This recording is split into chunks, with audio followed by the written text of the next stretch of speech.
Hello and welcome to Indus News live from Islamabad studios. I am Muneeb Hamid with the news of this hour. Let's begin with the headlines first.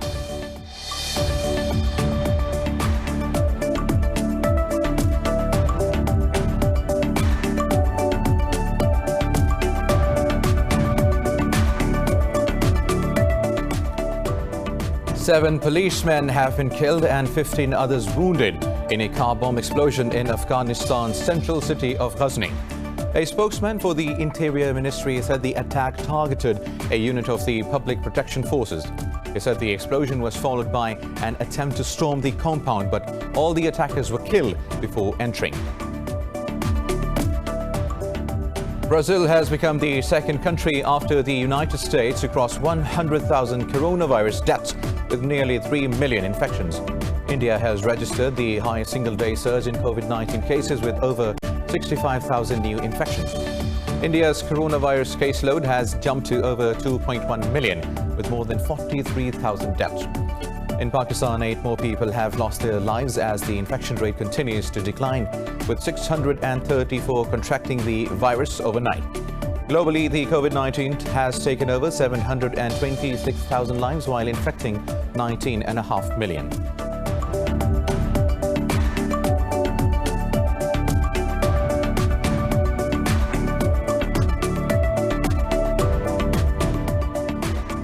Belarusians are voting to elect a new president today amid growing dissent and protest against the reigning government. President Alexander Lukashenko is facing off against a former teacher, Svetlana Tikhanovskaya. The government has arrested a key opposition leader ahead of the poll on allegations of inciting protests. News in detail coming up after a short break. Stay tuned.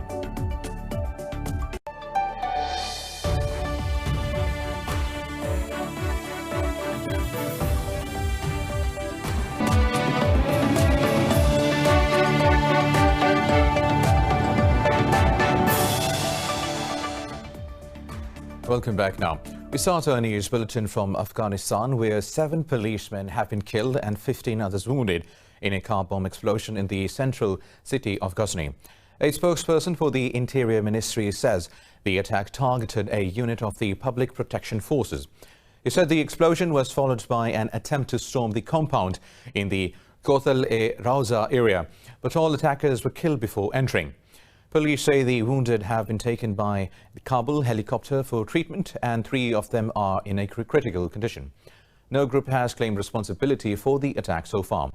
This comes amid efforts by the Afghan government to complete the release of Taliban prisoners and start the intra-Afghan talks. Moving on, Brazil has become the second country after the United States to cross 100,000 COVID-19 deaths with nearly 3 million infections. The country's coronavirus caseload has crossed 2.1 million with more than 43,000 deaths. Globally, the COVID-19 pandemic has taken over 726,000 lives with more than 19.5 million infections. More details in this report. The new coronavirus is tumbling records, overwhelming healthcare systems, and rolling back hopes of economic revival in the Americas. U.S. President Donald Trump's desperate push to open the economy has hit a wall with the devastating second wave ripping through the country. Trump has signed executive orders to provide more relief to Americans after failing to reach a deal with Congress. In the current negotiations, we have repeatedly stated our willingness to immediately sign legislation providing expanded unemployment benefits, protecting Americans from eviction, and providing additional relief payments to families. Democrats have refused these offers. The situation in Chile, too, is now getting out of hand. Today, we have arrived at 10,000 deaths. From our hearts, we feel for their families, for those who miss and love those who have gone. And even though they have gone, they will of course be remembered. We regret that this pandemic has caused us to lose so many loved ones. Germany is witnessing a worrying resurgence in cases as rallies against mandatory mask wearing add to Berlin's problems. Over in Asia, cases in South Korea and China refuse to go away as local clusters continue to pop up. Australia is struggling to keep its economy afloat as the most populous state of Victoria reported its deadliest day despite a stringent lockdown. But there is some good news coming out of New Zealand, where the country has marked 100 days without a domestic transmission of the virus. Moreover, India has reported a record spike in COVID-19 cases as over 65,000 tested positive for the virus overnight.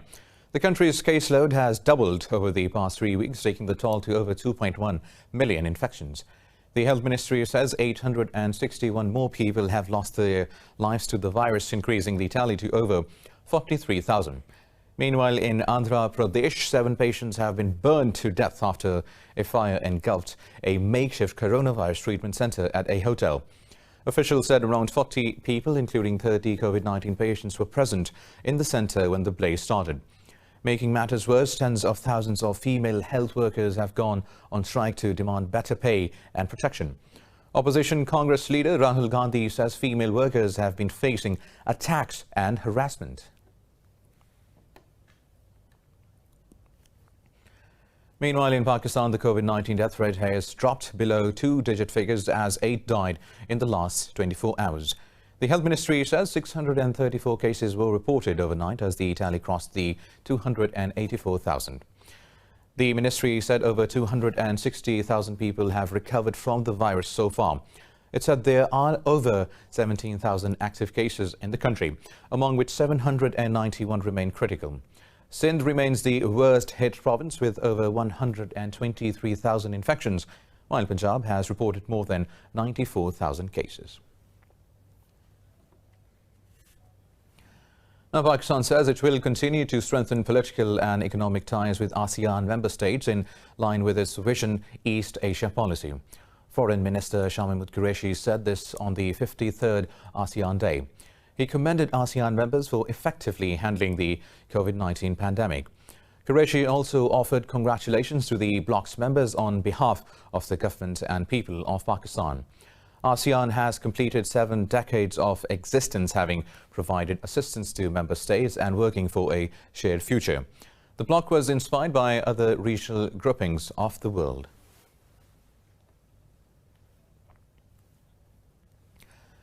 Meanwhile, Palestine says it has taken the issue of Israel's field executions against the Palestinians to the International Criminal Court. Secretary-General of Palestine Liberation Organization Saeb Erekat said Tel Aviv's war crimes have reached unprecedented levels. Erekat said the international community should take notice of the field executions of the Palestinian citizens on a daily basis. This comes after a 23-year-old Palestinian woman, Dalia Samoudi, was martyred inside her home in the West Bank earlier on Friday. Palestine's health ministry said Israeli army shot Samoudi, a mother of 2, during its raid on the northern West Bank city of Jenin. The Israel's army has denied using live fire, but Palestine's foreign ministry says Tel Aviv is directly responsible for Samoudi's murder. Thousands of Israelis continue to rally outside Prime Minister Benjamin Netanyahu's residence and demand his immediate resignation. While Netanyahu denies any wrongdoing, anger is mounting over corruption allegations and his handling of the coronavirus crisis. Waving national flags, the demonstrators called on the Prime Minister to resign. Demonstrators projected "Your time is up" in giant letters onto a building at the protest site. Local media said some 5,000 people had gathered, with a large contingent of police deployed at the scene. Protesters rejected what they call Netanyahu's extreme right-wing politics, fear-mongering and politics of division. For the future. Really, we want a different future, a future that we can live equally together without hate. And I think this is the reason you don't hear just one voice here, so many voices, because we said enough. Well, Netanyahu was sworn in for a 5th term in May after closely fought elections. Now, moving on, in Lebanon, Prime Minister Hassan Diab has called for early parliamentary polls, saying it's the only way out of the country's crisis. Earlier, a policeman was killed and over 100 people wounded during protests against the government's handling of this week's deadly explosion in Beirut. More than 60 people are still missing 4 days after the blast at the city's port left more than 150 people dead and another 6,000 wounded.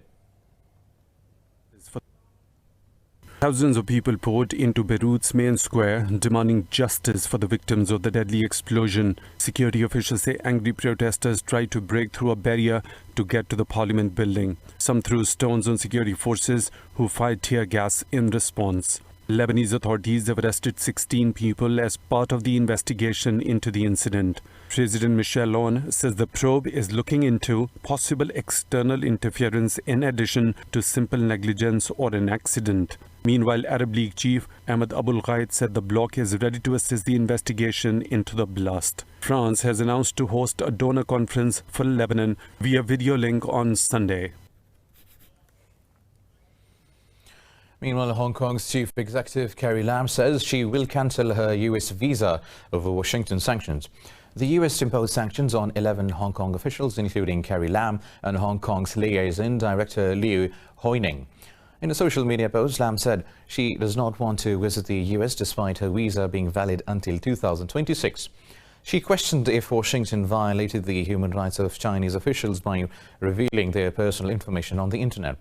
Earlier, some personal data of some Chinese officials was leaked onto the internet, including passport numbers, addresses and ID card numbers. New Zealand Prime Minister Jacinda Ardern has launched her re-election campaign promising a focus on jobs and economic growth. Opinion polls say Ardern is set for an easy win in the September 19th election.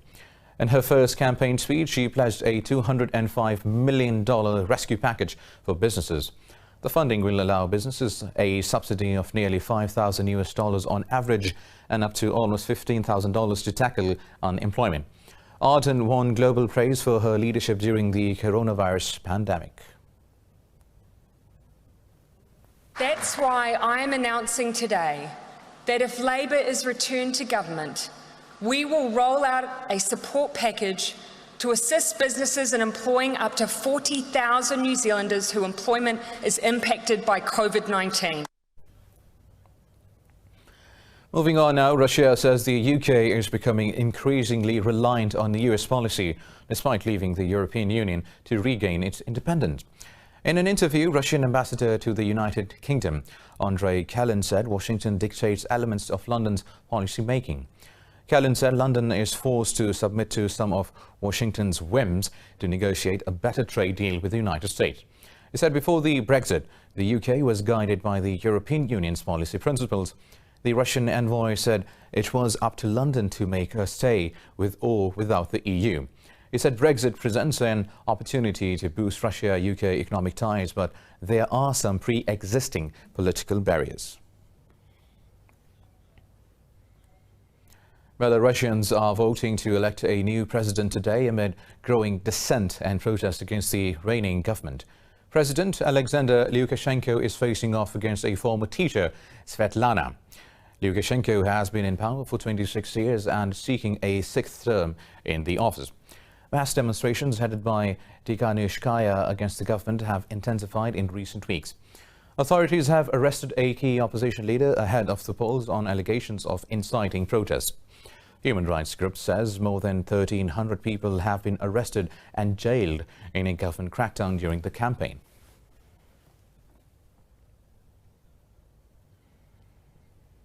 A fire at a high-rise apartment block in the Czech Republic has killed 11 people, including 3 children, in the city of Bohumín. Police say detained a suspect after fire was started deliberately. Firefighters say the fire broke out in an apartment on the 11th floor, killing 6 people. Interior Minister Jan Hamasek said the other 5 died in trying to jump out of the building. Officials say 1 firefighter has also been seriously injured in fighting the blaze. Now, investigators have found the black boxes of an Indian passenger aircraft which crashed into the southern state of Kerala, killing 20 people. At a news conference, Civil Aviation Minister Hardeep Singh Puri urged people not to speculate about the reason behind the crash. The minister said 2 teams from New Delhi, had reached Kochi to carry out a probe. Puri said the authorities managed to rescue most of the passengers because the plane did not catch fire. There were 191 people on board when the plane overshot the runway due to heavy rain and split into 2 parts.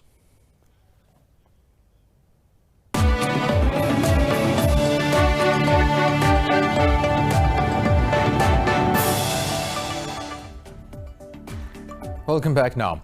In Pakistan, the death toll in rain-related incidents has risen to 23. Health officials say 8 more people lost their lives in the port city of Karachi, increasing the local count to 17. The Pakistan Met Department said up to 46 millimeters of rain was recorded in some parts of the city. Karachi experienced intermittent showers for a continuous 3 days, causing 400 electric feeders to trip, which resulting in an electricity outage. Meanwhile, flash flooding in Balochistan province has killed 6 people, including 2 children.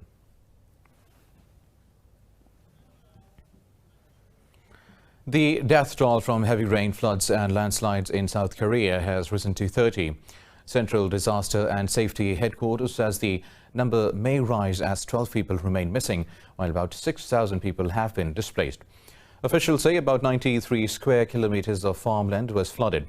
More heavy rains are expected in the southern part of the country due to the approaching typhoon Jangmai, the season's 5th tropical storm. The flooding and rain have resulted in blockage of railway tracks, flight cancellations and 11 slides across the country. South Korea has endured 44 consecutive days of rain in what is the country's longest monsoon since 2013. Now, Mauritius has declared a state of environmental emergency after a vessel offshore began leaking oil into the ocean. Japanese carrier MV Wakashio and aground on a coral reef of the Indian Ocean on July 25th, and its crew was evacuated. The Mauritian government said the fuel was leaking from a crack in the bulk vessel's hull. Prime Minister Pravind Kumar has pleaded for international help, saying Mauritius does not have the expertise to refloat stranded ships. In a statement, the French embassy in Mauritius said a military aircraft will bring pollution control equipment to the island nation. The ship's owner, Nagashiki Shipping, said oil prevention measures are in place and an oil boom has been deployed around the vessel.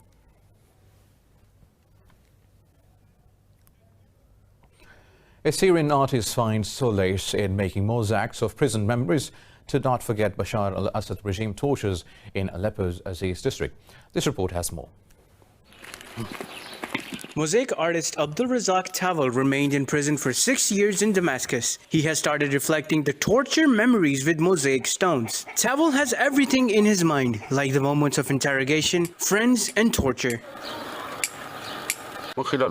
I saved everything in my mind, like moments of interrogation, friends and torture. Now I paint everything I remember. I also picture prisoners who died under torture. Only a small number of victims dare to share their experiences after being released. Tawal got his freedom from prison in June 2019. He says he paints everything he remembers, even the pictures of those prisoners who died due to torture. I made a portrait of the cruel that tortured me so much that I couldn't have a child and caused my 2 friends dead. I can't take out of my mind the picture of him wearing glasses on his face and having a cigar in his mouth, as well as I can't forget his torture. According to rights organizations, hundreds of thousands are currently held in the prisons and interrogation centers of Assad regime. Now, Japan's stately traditional Kabuki theatre has resumed its performances after a 5-month break due to COVID-19 pandemic. The performances were made by actors and musicians in masks while maintaining social distancing. The seats were thoroughly disinfected beforehand and roped off to ensure adequate space. More details in this report.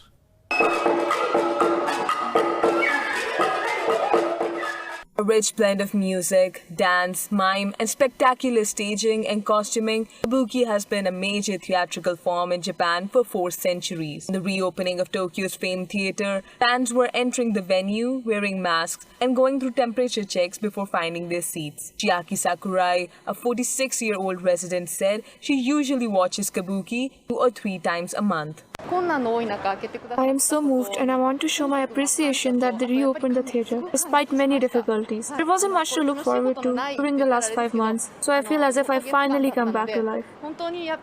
On stage, the number of musicians were limited while wearing draped black cloth masks from nose to chest. The manager of the theatre, Yoshitaka Hashimoto, said the reopening depended on the situation of the virus. If there are any requests from the Japanese or Tokyo government, we need to respond appropriately and think of a way to adapt the performance. Depending on the situation, this may unfortunately include having to stop partway through the run. Meanwhile, performers stood further back on stage, keeping a greater distance than usual, and actors along the staff were also different from each other or shortened contact.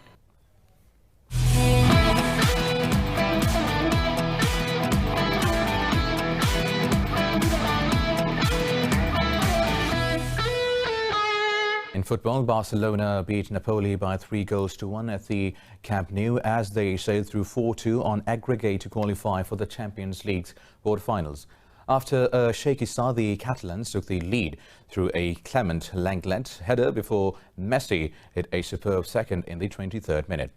Luis Suarez converted a spot kick for Barca's third, and Lorenzo Insigne converted a spot kick of his own at the end of the first half for Napoli. Elsewhere in Germany, Bayern Munich cruised past Chelsea by 4-1 at the Allianz Arena to qualify for the last 8 with a 7-1 aggregate victory. Polish striker Robert Lewandowski struck twice and set up 2 more goals as Bayern remains on course for a treble of titles. Ivan Perisic and Corentin Tolisso also got on the scoresheet. The Bavarians will meet the Catalans in next week's one-off quarter-final at the Final A tournament in Lisbon.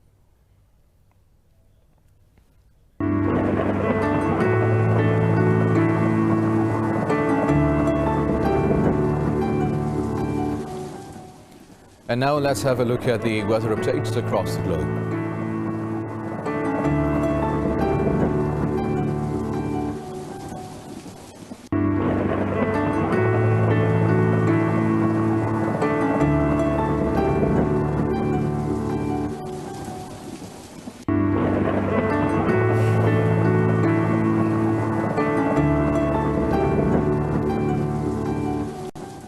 Well, that's all for now. For the latest updates, you can follow us on social media as Indus News. Take care.